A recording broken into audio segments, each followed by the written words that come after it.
13 WMAC weather, sponsored by Premier Heating and Air.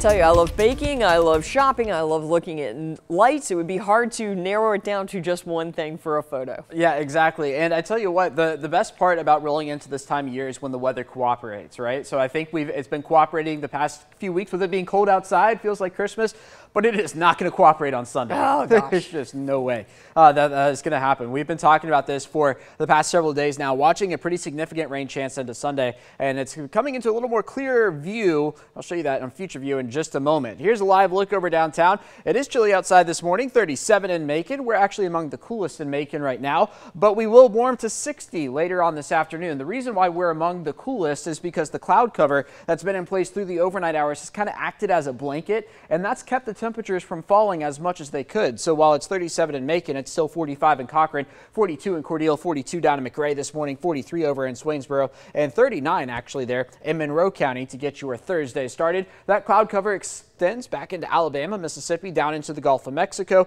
And what you see down there is the low pressure system beginning to form, and that's going to bring us rain by the time we get to the weekend. So through the day today, looking at temperatures warming into the 50s, in fact, upper 50s by the noon hour. I think we top off somewhere near 60 during the afternoon. The clouds will begin to clear, and because of that, into the night tonight, temperature is going to be able to get a bit colder with this northeasterly breeze across central Georgia. As for tomorrow afternoon, again, I expect to actually get into the 60s despite seeing 50s here on future view, with some clouds on the increase by the time we get into Friday night and Saturday morning. Saturday, kind of a transitional day for us. We're going to be waking up to mostly cloudy skies, and then through the day, on and off showers will begin to roll in. Here we are at 4 o'clock, and then into the nighttime hours, here comes a steady rain across central Georgia, which will carry us to about 11 o'clock there. Now, let's take a look at the longer range models. That was the short range model we just looked at. This is the GFS Saturday at 5 p.m. Notice it has the rain moving in a little faster. This would be a rainy, windy Saturday night. The low pressure system comes right over central Georgia, and the rain hangs on until Sunday afternoon and doesn't really pull away until after sunset on Sunday night. In this scenario,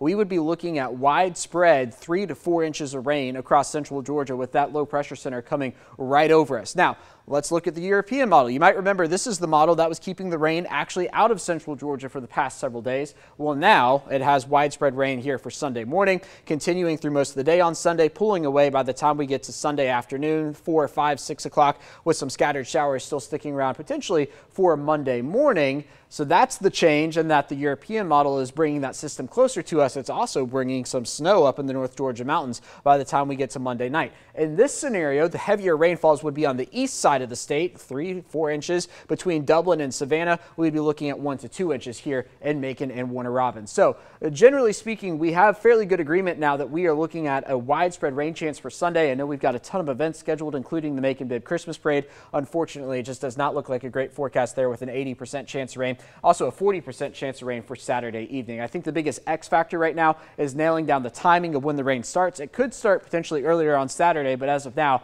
I'm thinking after sunset. And because this is a low pressure system after all, we're not looking at a big temperature drop on the flip side of it, looking at highs sticking around in the 50s with overnight lows in the 30s through the middle part of next week.